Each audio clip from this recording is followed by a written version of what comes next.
All right, ladies and gentlemen, welcome back. Haven't seen your beautiful names in the chat in a long time now. Nick probably thought I was talking about him, but I was not.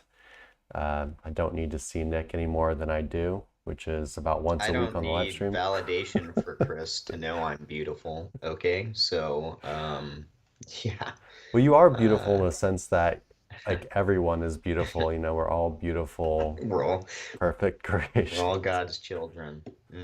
Yeah. Yeah, how you been, man? I don't think we've talked really since maybe since you left Thailand. Pretty Maybe not much, on right? the phone at least. Except for like in our group chats where we're definitely not talking about work. We're talking about degenerate stuff typically. Just like everybody out there, True. we're just human and we get into our group chats and we just degen talk all day long. But yeah, I've been good. Getting back after a 3 week trip feels like, there's so much to do. But I will say that jet lag kind of had me waking up early, like 4:30 or earlier, some days as early as like 3 a.m. And I've just been going with it and not fighting it. And oh my gosh, it's like every time I do this, I kind of remember that I like it so much. But getting up that early, especially before like my son wakes up or anything, and just having, 2, 3 hours of Quiet time. coffee, quiet, and then, typically I'll do like 30 minutes of not looking at my screens at all, just to, kind of wake up and not release too much dopamine or whatever. And then I'll jump on, and yeah, that 2 or 3 hours that I get in the morning is, feels so good. And then before noon, it's like, whoa, I've completed a good amount of my to-do list. And we've still got plenty of time. Yeah, it feels good. Um, I've tried, or I've gone through periods where I'll say like I'm good at working at night, but if I really compare the two, then no, morning time is always going to be best for me. So I'm going to try and keep this going as long as possible. Like Becker's been doing this Twitter. He jumps on and 3 a.m. I'm up, I'm working out, I'm doing like I'm going with that right now. I'm gonna give that a whirl. No yeah, booze in either Thailand, which I think feels pretty good if I'm being honest. for sure. Yeah, I haven't. I don't think I've drank any alcohol since the conference either, which is definitely good. You haven't gone out with any of the lads or anything out Oh there? no, just I've met up with some people and done some stuff, but I've been drinking sparkling water. That's nice. Just Very mature. like the conference just took it out of me, man. But Yeah. recently been firing up Bumble again, so if I go on any dates or whatever, but Chris I've is on been the market, but I've guys. been kind You of hear pushing that that? off as well. I just don't really feel like meeting anyone really. I've been forcing myself to do some like SEO meetups, but that's like pretty much like Hmm. the extent of what I'm forcing myself to do right now. The conference was Dude, like all my socialization for like a year condensed into yeah, like a couple days, right? yeah, for sure. Yeah, that's funny. I jumped on Tinder recently and I'm like, Mm, I don't have the energy for this. It just feels like a job, and it's a job I'm not interested in doing right now. So, yeah. if you see me or Chris out at the grocery store or, walking ourselves to meditation class or yoga, then go ahead and say something to us, right? Holler at us on the street. That's the best way to get our attention. All right. Hey, Noman. Hey, I feel like I haven't seen Noman around in a long time. How you doing, man? And we Great. got Jaden and Dirk over here Hello. as well. What's up, guys? We'll get to your questions in just a minute. If you got any questions at all, go ahead and drop them in the chat. We're going to start off with an audit, though, because we've got some audits that have been sitting on for a long time and have not been able to get to. So yeah, we'll start with that. Get some of these out of the way. All right. This one I sent you, Nick. Well, let me get a picture up and I'll start talking about it, I guess.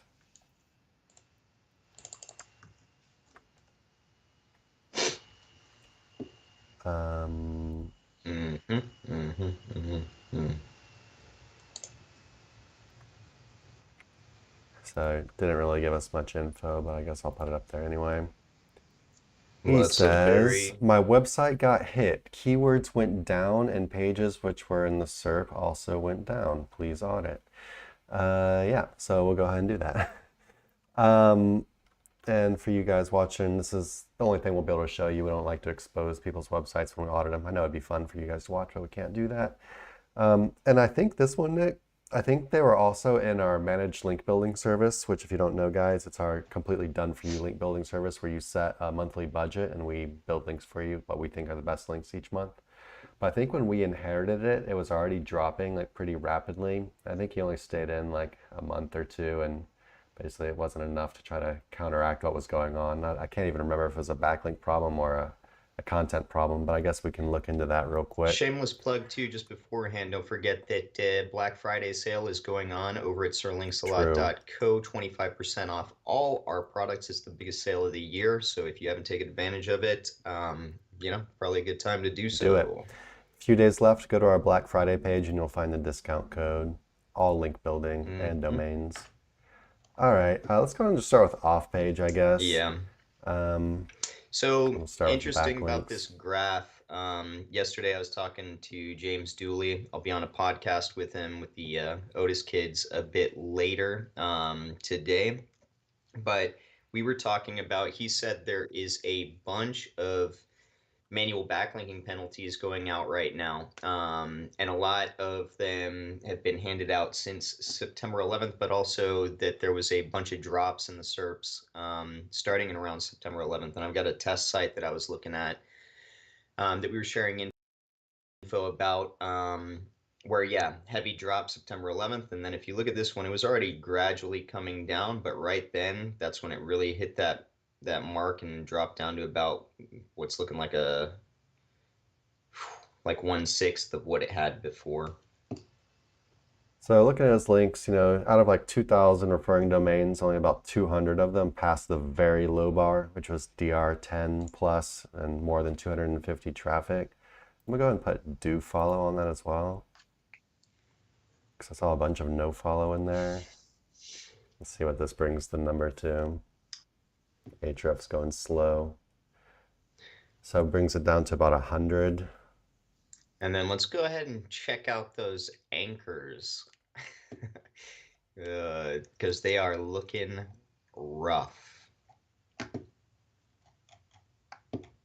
lot of like foreign stuff I'm seeing in here as well. It's like a bunch of guest posts, but it looks like Fiverr guest posts. You know what I'm talking about with the name of the site at the end. They always do that in the title for whatever reason. Because they're lazy. So essentially, it looks like, out of the remaining quote good links, most of them are just Fiverr links, really. um, yeah. It's So not kind really of a much. shame because this domain is very brandable.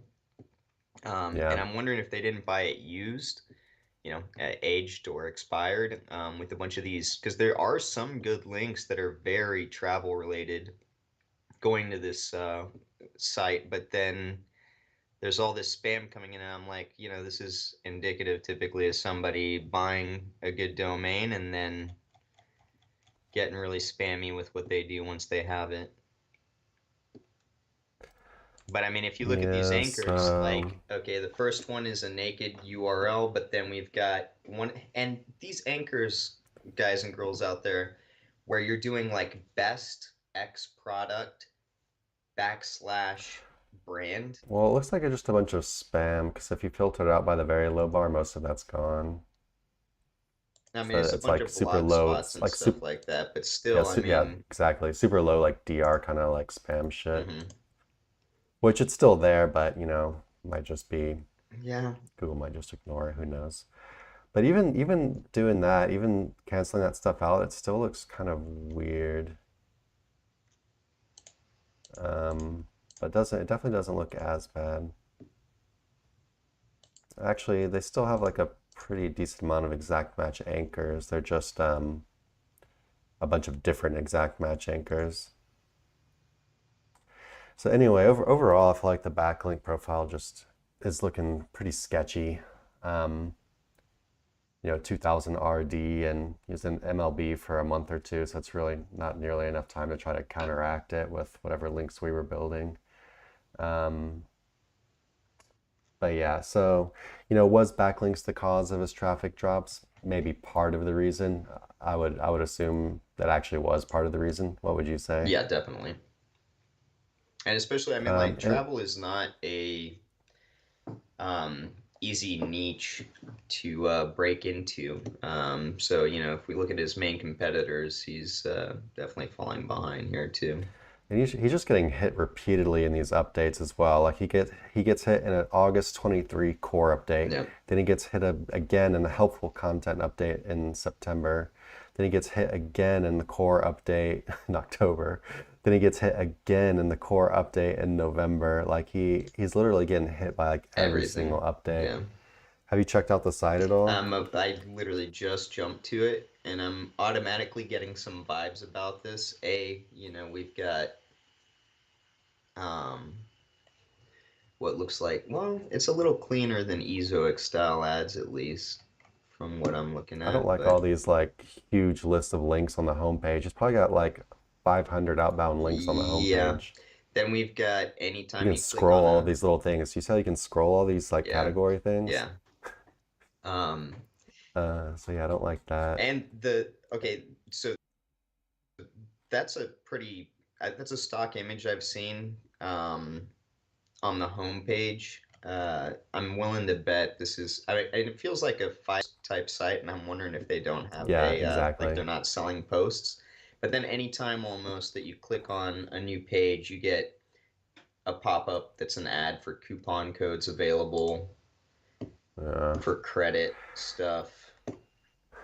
I'm in the So yeah, inner looking at the page. website, like you said, it does look like a Fiverr. I've actually seen Fiverr guest posts that look a lot better than Yeah, this site. yeah. Like this is like very, I just don't see anyone, Bunch of stock images that are like pixelated.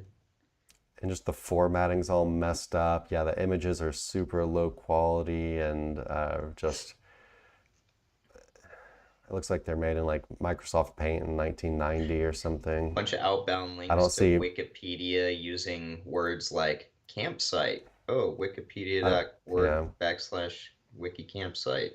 Tent. I don't see any Wiki. internal links that are contextual at all. Mm-mm. Each section is like two sentences.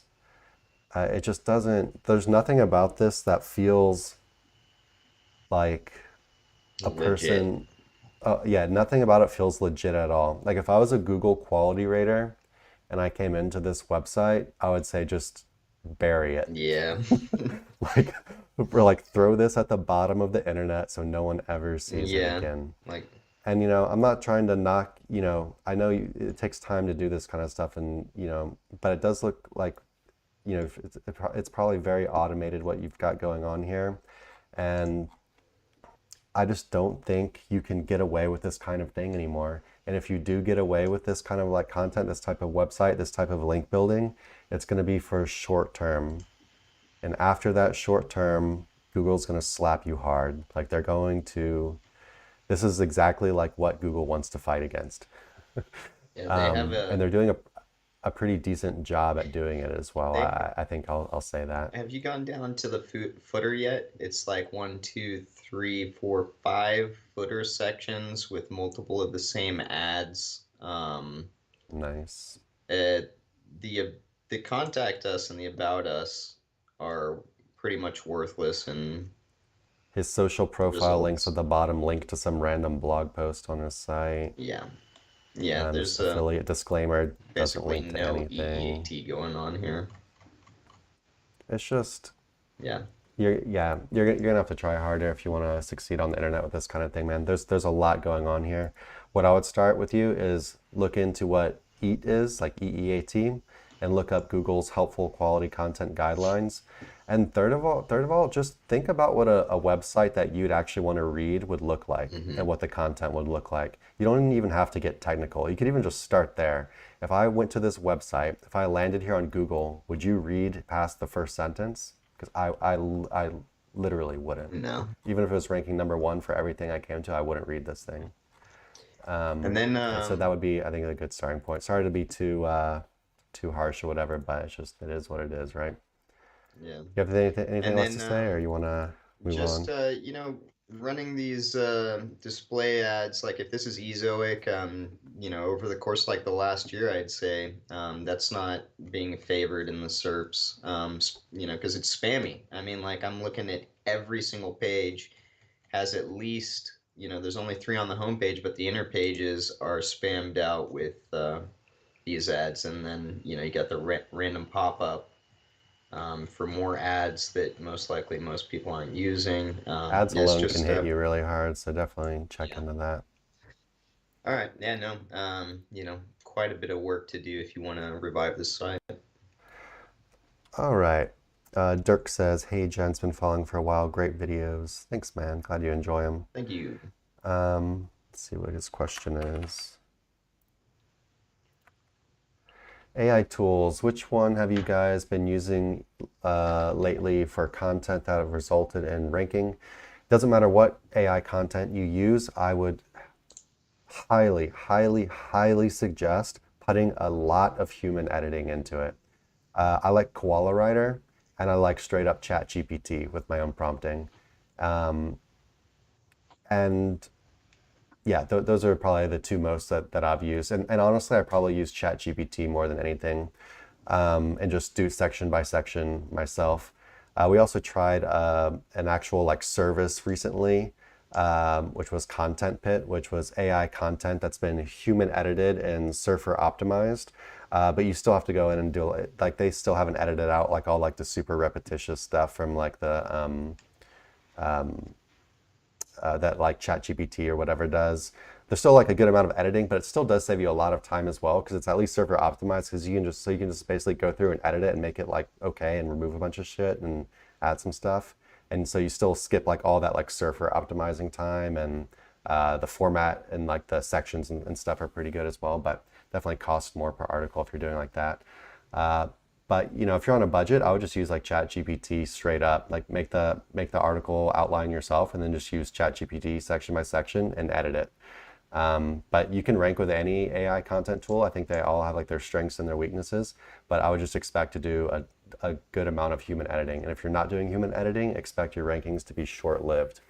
Yeah. Anything to add on that, Nick? Yeah, so it's for writable content, yeah, agreed.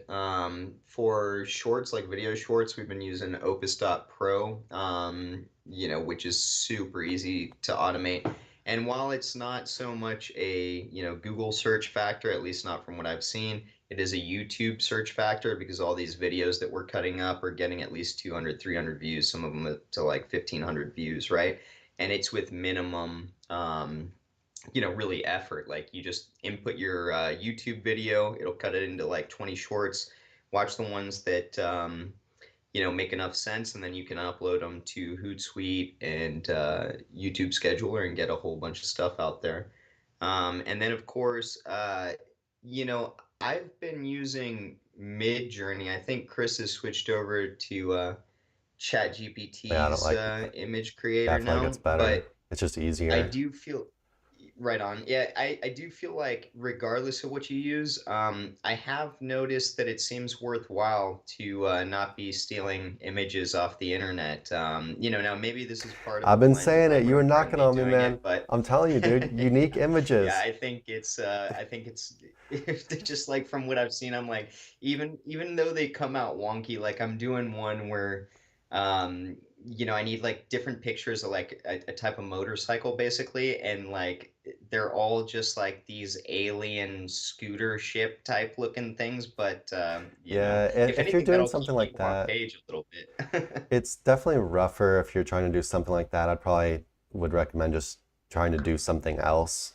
And if you need something like real specific or whatever, Yeah, like I just think getting the images elsewhere or whatever. But if you're yeah, putting up a ton of content though, it's worthwhile to at least start there, and then if you can, like, get your own unique images and true. come through and replace them over time, right? Yeah. But if you're putting up a bunch of content, then yeah, I feel like you want to automate at least using AI imagery versus Uh, stealing off the internet now. I'll also just add in that, like you said, it's good for like starting. You can kind of just do the random AI images, just something that's unique that's there, right?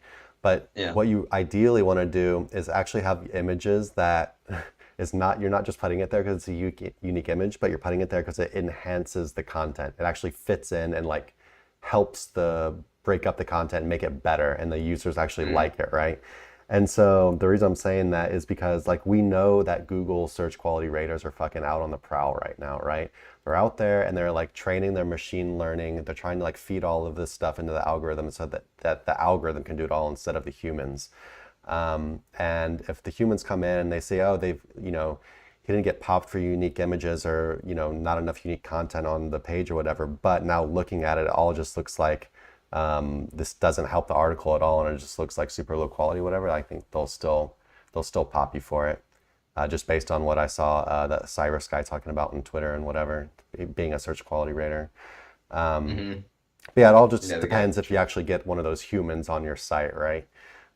Which would be like the worst nightmare for a lot of SEOs, because if a human goes on their website from Google, they're just done. The website's Popped. done. So, do what you got to do in the beginning, but best case scenario would be, actually having good images in there that have a purpose for being there. Um, all right, let's see what else we got here.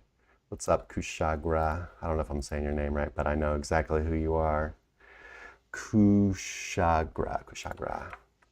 All right. I heard that there was a significant algorithm update of Google. I'm a layman, so can you tell how likely it is to affect my website ranking? Yeah, so basically, if your website rankings went down very heavily around September 14th or around October 5th or around November 2nd, and I'll go ahead and say November 8th as well. If your website's traffic went down very like hard after any one of those dates, then yeah, you got hit by one of the updates. And a lot of websites were hit by, especially the first two. That's the September 2023 helpful content update, and then the October 23 core update. I think the helpful content update was probably bigger, but these core updates have been getting people as well. Basically, Google's getting better at determining quality content from not quality content, stuff like EAT, AI spam, a bunch of stuff. But of course, there's good websites that are getting hit as well, so it's not all just it's not all just good. But also, these core updates, they go after a bunch of stuff, and it's kind of like a reshuffling of how they're ranking stuff. And it's not just that they've added new things in, it's like maybe, for example, your content hasn't been updated in a long time. And like even that alone, just content freshness, I think is like a pretty big thing now.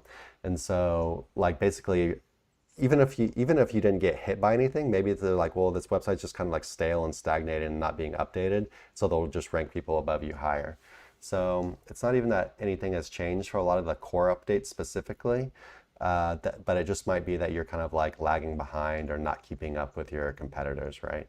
But the helpful content update was kind of more of a revamping of their helpful content system, which you can check out their guidelines on that. But yeah, I mean, there's a good chance that you got hit because a lot of people got hit, but you could tell pretty easily just by checking out those dates that I mentioned and seeing if your traffic dropped big time during those dates. Anything to add on that, Nick? Nope. Set. All right, take one more from YouTube, then we'll go over to Facebook and answer some questions over there. Sorry to keep y'all waiting over there.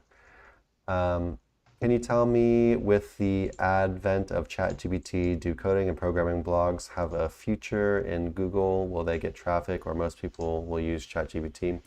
Yeah, I can't really answer that. I don't know if ChatGPT is going to be the coder, or AI is going to come along and it's going to change a bunch of stuff. I'm the type of person who likes to plan for like the next like